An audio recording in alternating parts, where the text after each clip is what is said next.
Buhari, GCFR, Commander-in-Chief of the Armed Forces of the Federal Republic of Nigeria. Please let's rise to welcome His Excellency.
All camera persons, please be still. All camera persons.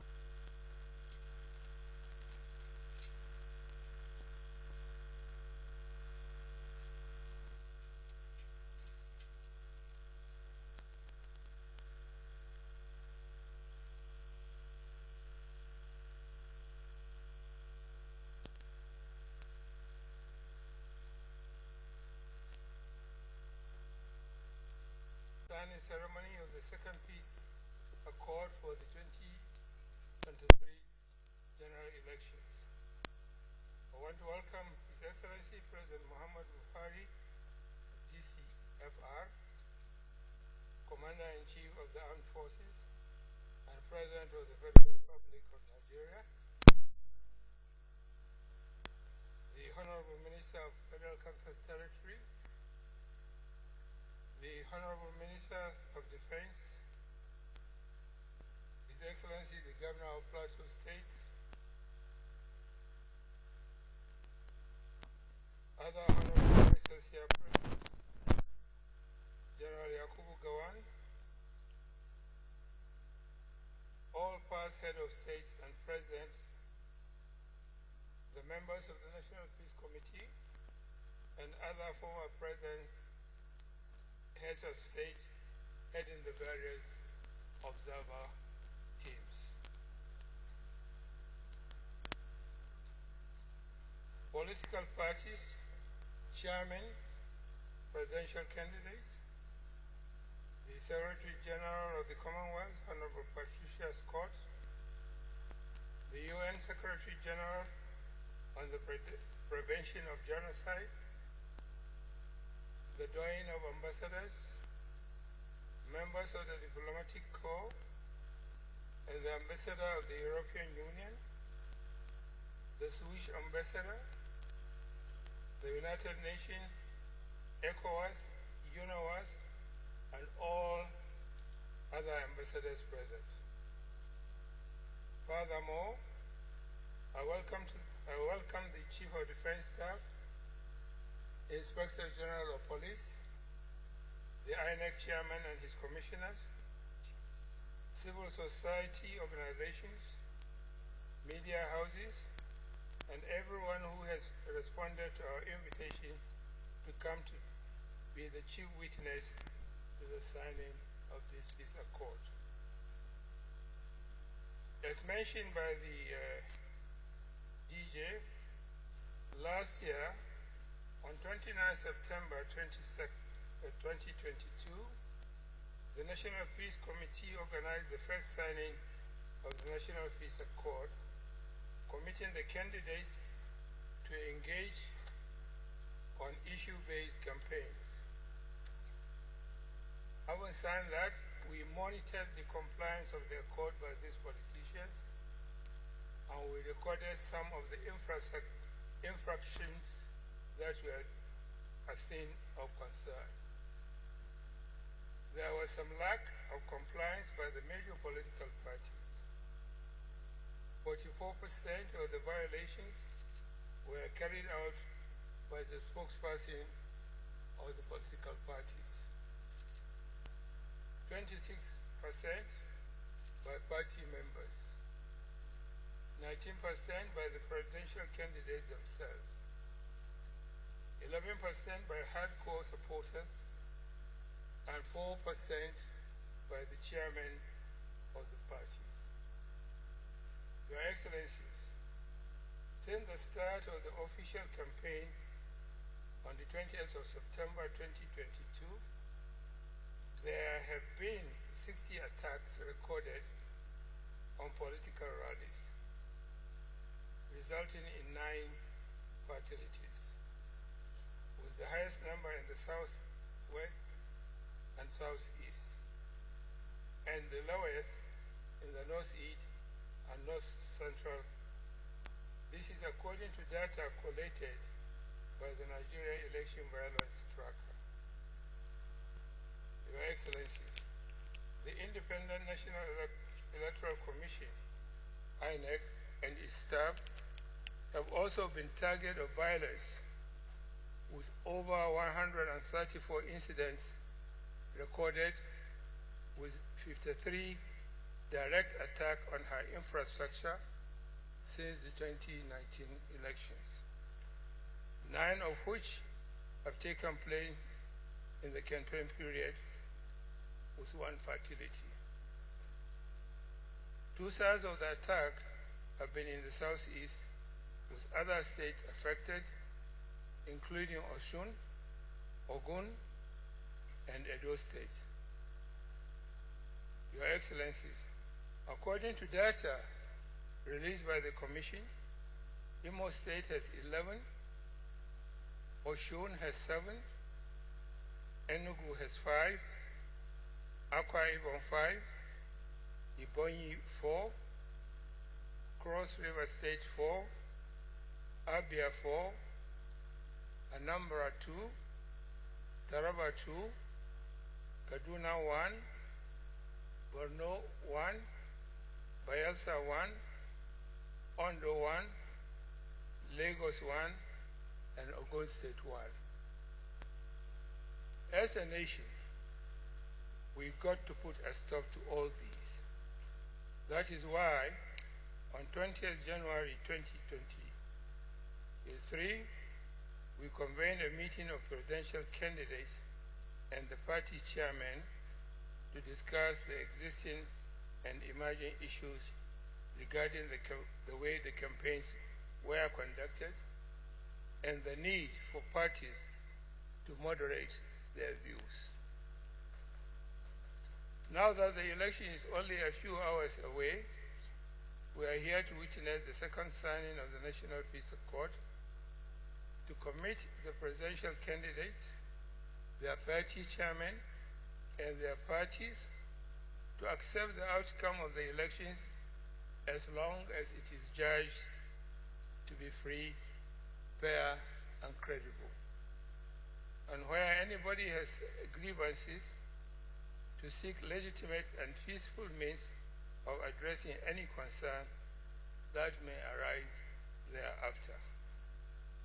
In this regard, Your Excellencies, I want to encourage political parties to respect that only the INEC has the constitutional authority to announce the results and to ensure that their supporters refrain from disseminating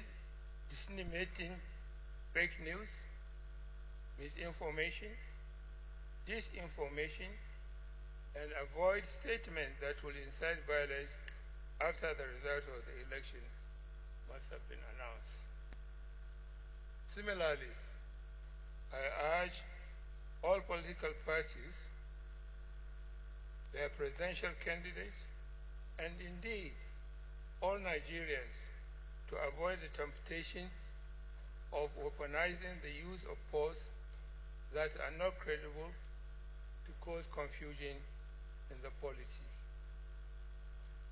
On behalf of the National Peace Committee, I urge all stakeholders to understand this event has the potential of setting a positive trajectory in our journey to a peaceful and more democratized Nigeria. I call on all political actors, key stakeholders, and Nigerians in general to support a peaceful transition, promote the ideals of peace and violence-free post-election period. I urge all politicians who will sign the accord to fully commit themselves to the letter and spirit of the accord. Your Excellency, Mr. President, I want to thank you for taking your time to join us at this moment of history in the life of Nigeria's growing democracy. With your permission, Your Excellency, I would want the members of the Peace Committee to please rise for recognition. Members of the Peace Committee.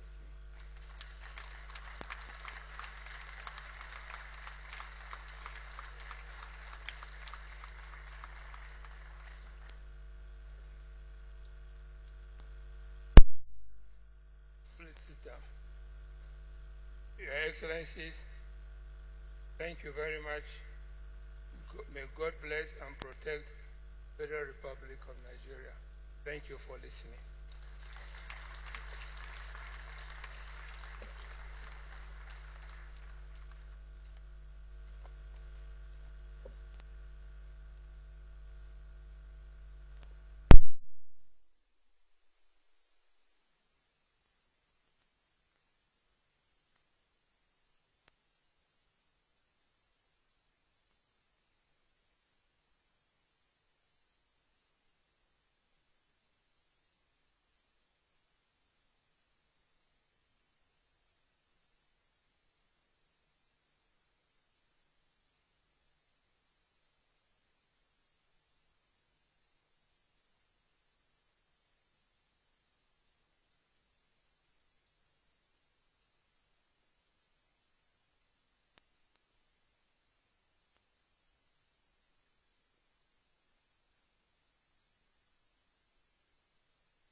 Umpire. In a matter of days, this hall or this auditorium will be converted to the main venue for letting us know how the candidates have fared. Prof. Okay, thank you very much. Your Excellency, the President, will appreciate the untiring effort of the National Peace Committee for convening this important event. This is the third peace accord to be signed by political parties and candidates on the eve of a general election in Nigeria since 2015, and the ninth overall if we include the accord signed before the commencement of the electioneering campaign in September last year and ahead of 5 off-cycle governorship elections in Edo and Ondo in 2020, Anambra 2021, and Ekiti and Osun states in 2022. The signing of the peace accord today comes at a critical moment in the electoral calendar. Campaign for presidential and National Assembly elections ends at midnight tomorrow, Thursday, 23rd February 2023. Election will hold on Saturday this week. INEC is ready.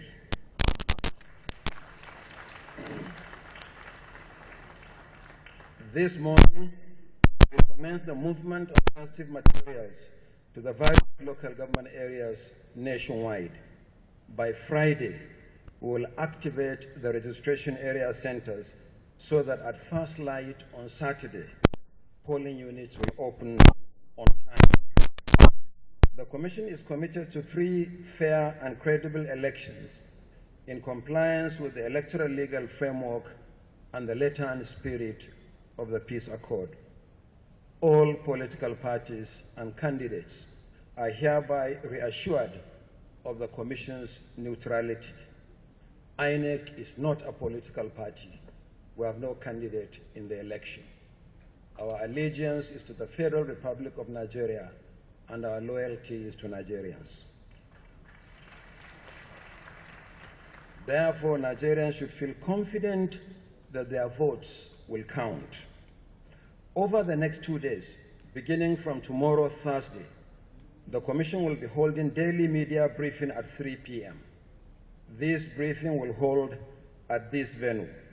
The purpose is to provide update on preparations for the election and to respond to issues that may arise. The briefing is open to political parties, civil society organizations, observers, the media, and security agencies. Once again, the Commission appreciates the work of the National Peace Committee, and we urge political parties and candidates to abide by the letter and spirit of the accord. I look forward to meeting eligible voters at the polling units on Election Day on Saturday, 25th February 2023. The polling units will open in the next 2 days, if I'm not mistaken, 2 days, 17 hours, a few minutes and a few seconds, and they are ticking. May God bless our efforts.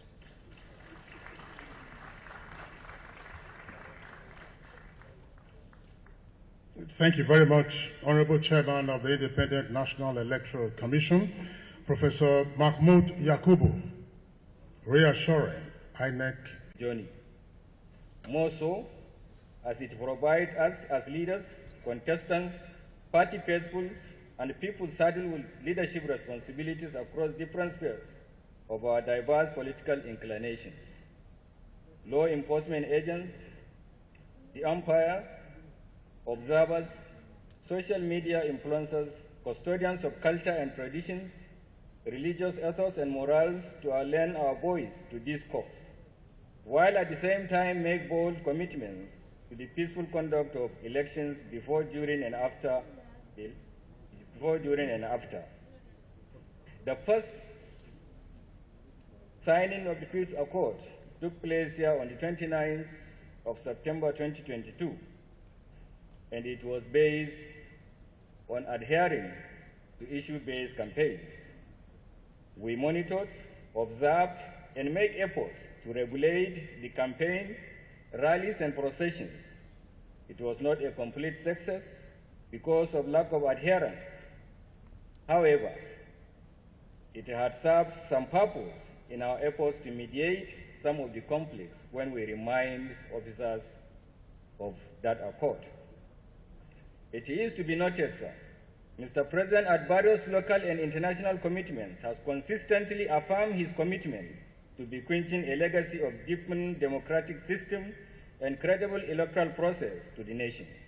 He has demonstrated this commitment by constantly charging all agencies linked to the democratic process to internalize the ethics of democracy.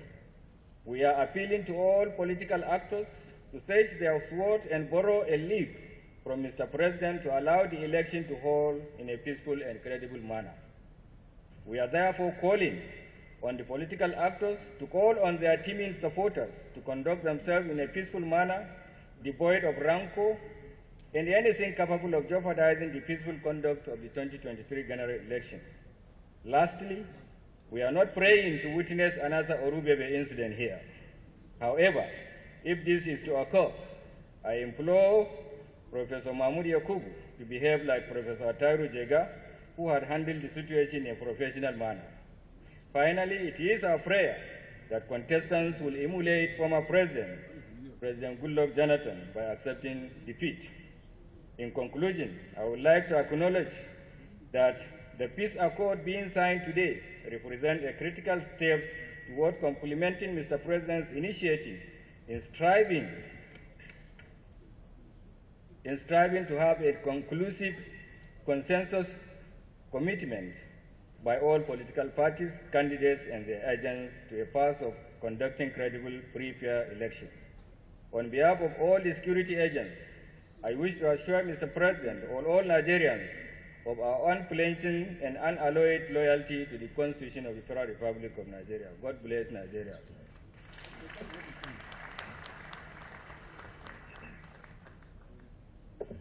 Thank you very much, Inspector General of Police Usman Al-Khali Baba, for the goodwill message. We can run away from history and to Nigeria and ECOWAS. Your Excellency.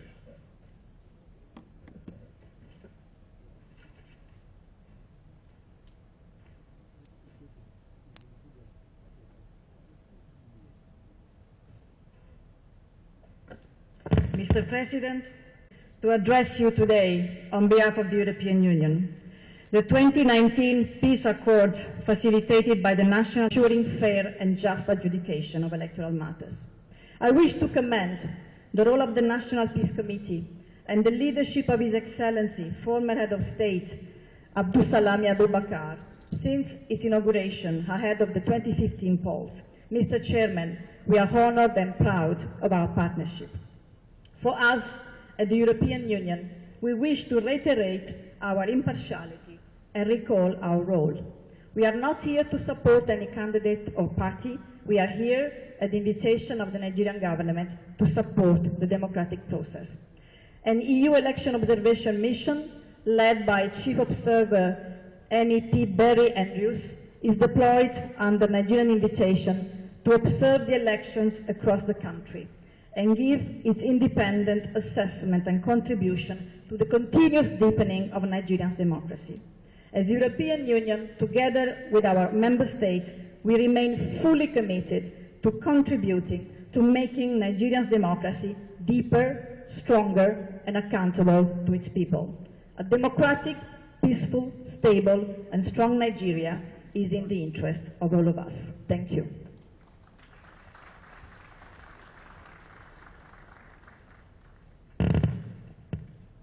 Thank you very much, Your Excellency. Samuela Isopi, Ambassador of the European Union to Nigeria and ECOWAS. May I respectfully invite His Excellency Nicolas Lang, Ambassador of Switzerland to Nigeria. Thank you.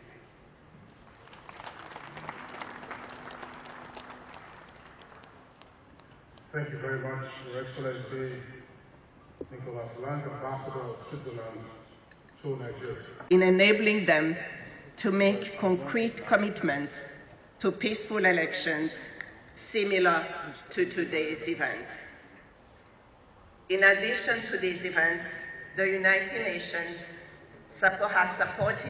Since its very purpose is to improve